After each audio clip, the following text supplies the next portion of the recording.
Pour moi, le cinéma est l'avenir. C'est tellement différent de tout ce qu'on peut retrouver chez soi. Le fait de sortir, le fait d'aller rencontrer des gens, de rentrer dans une salle, de voir des films, de pouvoir en parler. J'ai vu un tel. Enfin bon, c'est un lieu de rencontre.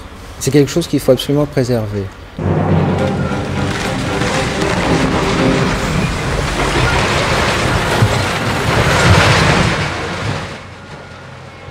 Détruites, abandonnées, transformées en garage, en friperies, des centaines, que dis-je, des milliers de salles de cinéma ont disparu en quelques décennies. Ces images sont issues du film du réalisateur Bernard Pavelec, qui est parti à la recherche de ces salles disparues pendant de nombreuses années. Une aventure remplie de surprises, d'histoires et de découvertes incroyables.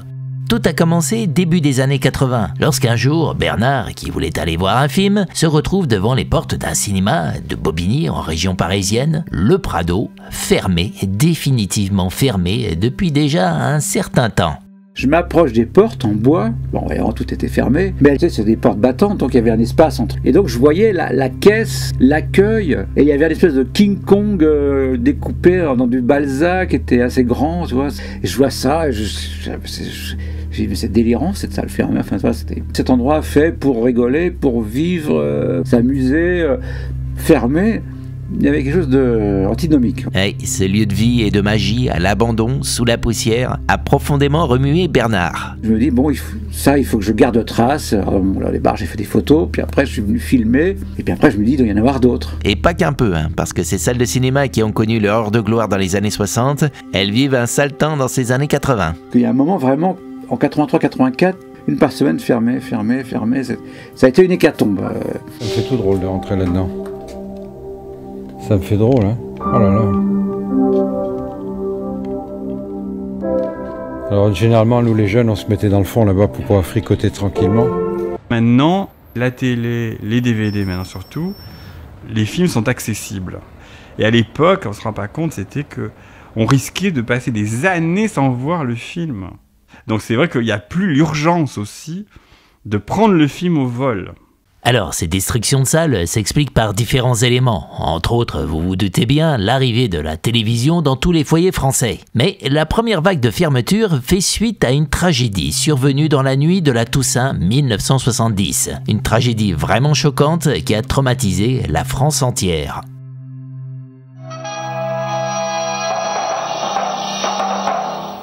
Tragédie dans l'Isère aux premières heures de cette journée de la Toussaint. Plus de 140 morts dans un incendie. Ils étaient allés danser, c'était des jeunes en grande majorité. Ils étaient allés au 5-7, un club, une boîte au décor psychédélique, situé à 14 km de Voiron, près du village de Saint-Laurent-du-Pont. En plein concert, à 1h40 du matin, un feu s'est propagé de façon fulgurante à cause de matériaux de décoration hautement inflammables, et lorsque le public et le groupe de musique ont tenté de s'enfuir, ils ont découvert des issues de secours verrouillées. En 10 minutes seulement, leur sort était scellé. Au total, 146 jeunes brûlés vifs ou asphyxiés. Alors ce drame a eu un impact direct sur les salles de cinéma puisque les normes de sécurité ont sévi et celles qui n'avaient pas les moyens de financer les travaux de mise aux normes ont dû définitivement fermer leurs portes. Ce moment a donc marqué le début de l'hécatombe qui s'est intensifiée à Paris au milieu des années 80, le moment donc où Bernard fait ses premières découvertes de salles abandonnées qui lui donne l'idée de faire un film. Je me dis, je vais faire un film, mais je vais chercher de l'argent, je vais faire un dossier, enfin j'ai voulu faire les choses bien. Pendant 2-3 ans, tout le monde m'a dit, ou les gens, les producteurs, mais ça va pas, t'es fou, un film sur les salles de cinéma, ça va intéresser personne. Mais pour Bernard, c'est un arrache-cœur. Impossible de laisser sombrer ce patrimoine dans l'oubli. Qu'à cela ne tienne, c'est tout seul qu'il fera ce film. Avec sa caméra 16 mm, il se lance alors dans un pari fou, aller traquer chacun de ses trésors disparus. Et évidemment, à Bernard, ce qui l'intéresse, c'est pas que la façade extérieure. Il veut entrer et filmer l'intérieur. Et là, inutile de vous dire qu'il ne faut pas compter sur une quelconque autorisation. Si refus, interdiction, il va falloir y aller par ses propres moyens. Donc l'aventure devient très souvent sportive. Et bien sûr, comme on parle de salles de cinéma, de salles obscures, sans fenêtres, si on veut filmer, il va falloir apporter un peu de lumière. Donc du matériel lourd, encombrant, qui complique encore plus l'affaire. Son aventure l'amène aux quatre coins de la France et s'étend sur 30 ans. Et ce qu'on découvre dans le film, c'est pas ces cubes sans âme qui se ressemblent tous, hein, vous savez, ces multiplex qu'on connaît aujourd'hui. Non, là, on est sur des salles qui ont du caractère, qui ont chacune leur identité. Et parfois, ce sont des véritables temples du 7e art. Je veux dire, des salles absolument magnifiques. Et il y a combien de salles comme ça qui ont fermé? 4000. 4000? Ah oui, ça en fait un bon paquet. Hein. Sur 6000 qu'on dénombrait début des années 70, il n'en reste que 2000. 2/3 rayés de la carte. Il n'y a plus que 2000 salles de cinéma en France? Alors non, aujourd'hui il y a plus de 6000 salles. Bah attends, je comprends plus, t'avais dit qu'il y avait 6000 avant. Eh bien, c'est parce que 4000 nouvelles salles ont été construites. Et où ça? Dans les multiplex, bien sûr. Alors attention, ça fait pas 4000 multiplex. Parce que un multiplex, c'est un peu le principe, compte jusqu'à 10, 15, 20, 25 salles. Donc ça en fait beaucoup moins. Mais voilà pourquoi aujourd'hui on dénombre toujours autant de salles de cinéma, bien que 2/3 ont été détruites. Ah d'accord. Bon, bref, ce film s'appelle Prochainement nulle part, à voir donc prochainement dans une salle de cinéma. Bernard Pavelet qui a consacré une partie de sa vie à préserver la mémoire des cinémas. Franchement, qui de mieux pour rouvrir le bal de ces séances spéciales? Et donc là, on va retrouver Bernard qui va nous raconter son histoire. Alors non, avant, j'aimerais vous parler d'autre chose. Ah bah dis donc, faut suivre avec toi, hein. Ça part dans tous les sens. À chaque épisode, je vous présenterai un film qui est sorti en Blu-ray cette année et que j'ai particulièrement apprécié. Et pour commencer, je vais vous parler d'un film que j'avais adoré à sa sortie. Et c'est lequel alors? Eh bien, c'est l'occasion de commencer à jouer. Ah bah, c'est le jeu maintenant. Purée, je suis perdu. Je comprends rien avec toi. Oui, c'est vrai, j'ai improvisé ça à la dernière minute quand j'ai su que ce film avait particulièrement marqué une personne de mon entourage proche. Et même plusieurs, un tir groupé comme on dit. 3 sœurs, à l'époque elles ont entre 16 et 22 ans, elles habitent dans un petit village et un samedi soir de l'été 1986, la plus grande décide d'emmener ses 2 cadettes au cinéma dans la grande ville pour aller voir un polar.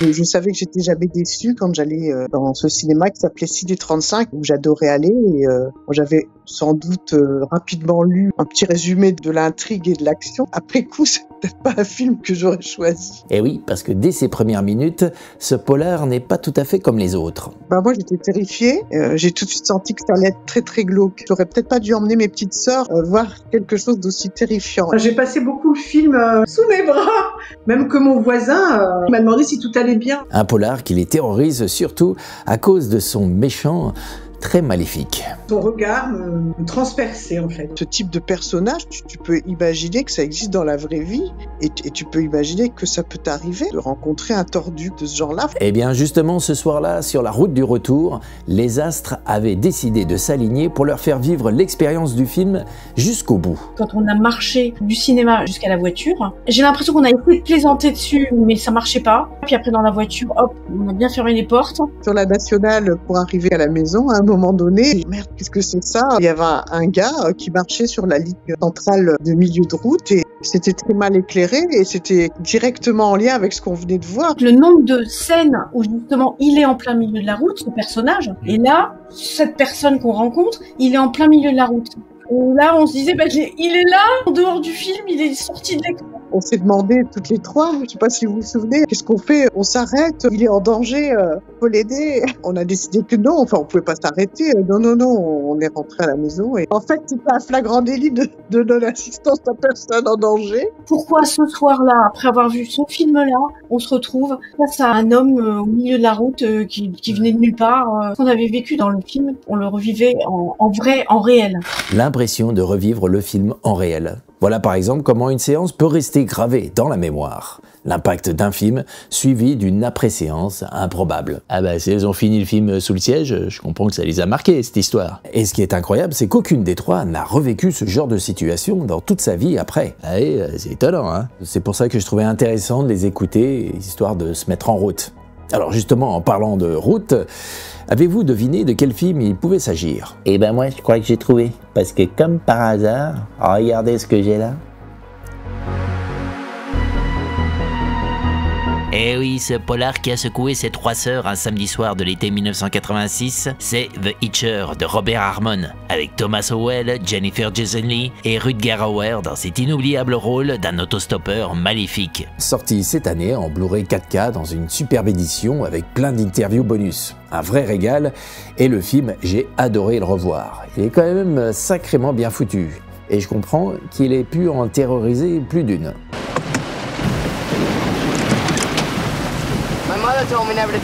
Petite analyse de séquence dans la deuxième partie, accompagnée de quelques frites.